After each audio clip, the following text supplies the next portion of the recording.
उस जमाने में जो रुपया था वो चांदी का सिक्का चलता था, तो उसको इतने रुपए मिल जाते थे और इतनी ईंटें मिल जाती थी कि वो भी अग्रवाह के आसपास ही अपने एक झोपड़ी बना के या मकान बना के रहने लगता था और उनके साथ व्यापार करना चालू कर देता था, तो उसकी भी गिनती अग्रवाह निवासियों में हो जाती थी।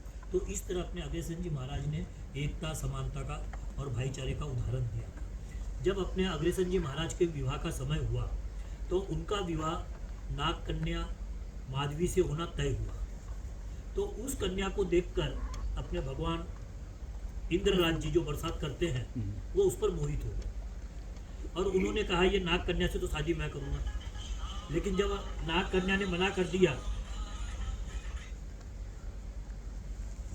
हो गए और कुपित होकर अपने अग्रवाह में बरसात पानी सब बंद कर दिया। जब बरसात पानी जब बंद हो गई तो चारों तरफ त्राही त्राही मच गई। तब अग्रसेन जी महाराज ने एक पैर पर खड़े होकर 1100 दिन तक महालक्ष्मी जी की तपस्या की। महालक्ष्मी जी की तपस्या की और जिस दिन उनकी तपस्या पूर्ण हुई महालक्ष्मी जी ने अग्रवाह में उन्हें साक्षात दर्शन दिया। वह दिन था कार्तिक की अमावस्या। कौन सा दिन था? कार्तिक की अमावस्या। और कार्तिक की अमावस्या को ही हम दिवाली मनाते हैं।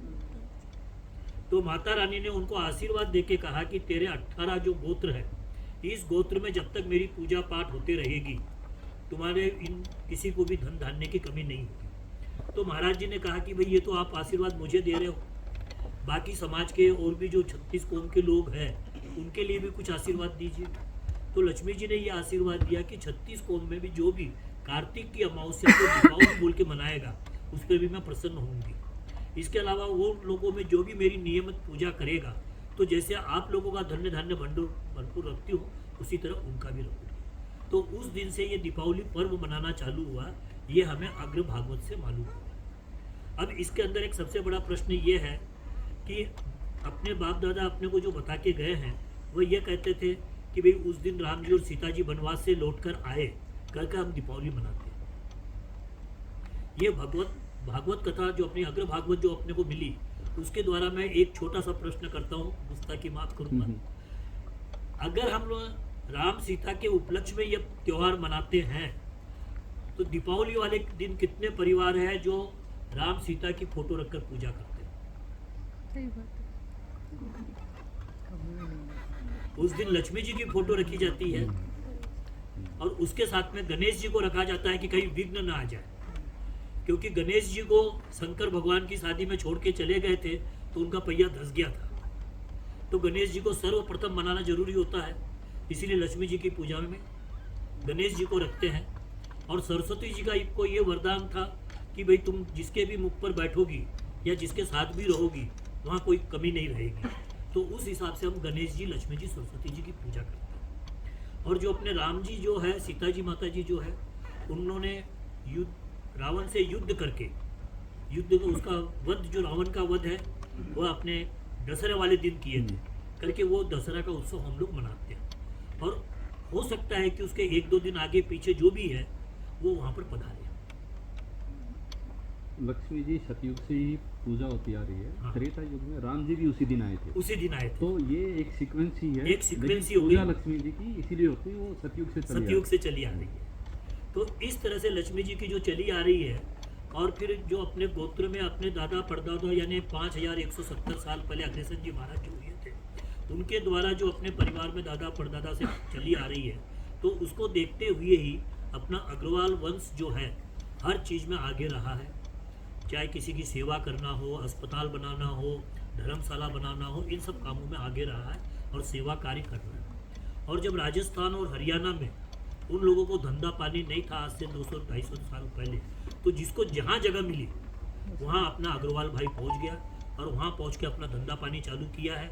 और धंधा पानी करते हुए अपने बाप दादों के बताए अनुसार समाज सेवा भी करते हुए आ रहा है। तो अभी 50 साल पहले जब अपन ने इसका रजिस्ट्रेशन करवाया कि भैया अखिल भारतीय अग्रवाल सम्मेलन पूरे अग्रवालों को जोड़ा जाए, तो इसमें भी चलता रहा, आगे पीछे सब हर घर के अंदर होता, वैसे इसमें भी होता रहा।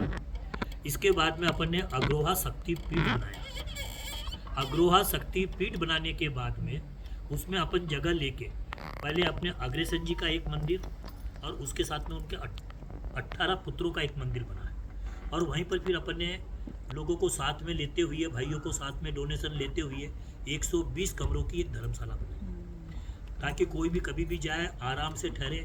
कमरे इतने बड़े हैं कि अगर मान लीजिए भीड़ ज़्यादा हो जाती है तो एक कमरे में अपन 20 से 25 आदमी भी ठहर सकते हैं। तो एक धर्मशाला भी बन के तैयार हो गई।